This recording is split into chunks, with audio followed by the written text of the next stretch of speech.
Hello guys, പുതിയ വീഡിയോയിലേക്ക് എല്ലാവർക്കും സ്വാഗതം. അപ്പോൾ ഇന്ന് നമ്മൾ മുറ്റമൊക്കെ വൃത്തിയാക്കുക കേട്ടോ. മുറ്റത്തൊക്കെ ഒത്തിരി പുല്ല് കിടപ്പുണ്ട്.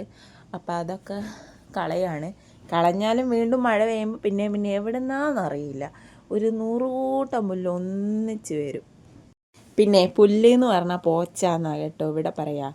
ഞാനിത് എപ്പോഴും ഈ എന്തെങ്കിലും ഒരു കാര്യം പറഞ്ഞാൽ ഇപ്പോൾ പുല്ല് എന്ന് പറഞ്ഞപ്പോൾ പോച്ചാന്ന് പറഞ്ഞില്ലേ, ഞാനങ്ങനെ പറയാൻ കാരണം എന്താ അറിയോ, എൻ്റെ വീഡിയോസ് അധികവും കാണുന്ന ഇവിടെ ആലപ്പുഴയുള്ള ആൾക്കാരാണ്. അപ്പോൾ ഇവിടെ പുല്ലിന് പോച്ചാന്നൊക്കെയാണ് പറയാം. നാളെ ആരെങ്കിലും എന്നെ കാണുമ്പോൾ എടി നീ കഴിഞ്ഞ വീഡിയോ ഇട്ടതിൽ തെറി വല്ലതും പറഞ്ഞു, അങ്ങനെയൊക്കെ ഉണ്ട്. നമ്മളെ കോഴിക്കോടുള്ള അധിക വേർഡ്സും ഇവിടെ തെറിയായിട്ടും ഉണ്ട്. അതുകൊണ്ടാണ് ഞാൻ ചില കാര്യങ്ങളൊക്കെ പറയുമ്പോൾ അങ്ങനെ പറയുന്നത് കേട്ടോ, ട്രാൻസ്ലേറ്റ് ചെയ്ത് പറയും പോലെ പറയുന്നത്. അപ്പോൾ നമ്മളെ വീട് ഇന്നേക്ക് ഇത്രയേ ഉള്ളൂ. ഇന്ന് ക്ലീനിങ്ങും കാര്യങ്ങളൊക്കെ ആയിരുന്നു ഉച്ച കഴിഞ്ഞപ്പോൾ. അപ്പം നാളെ അടുത്ത വീഡിയോ ആയിട്ട് കാണാം കേട്ടോ. ബായ്.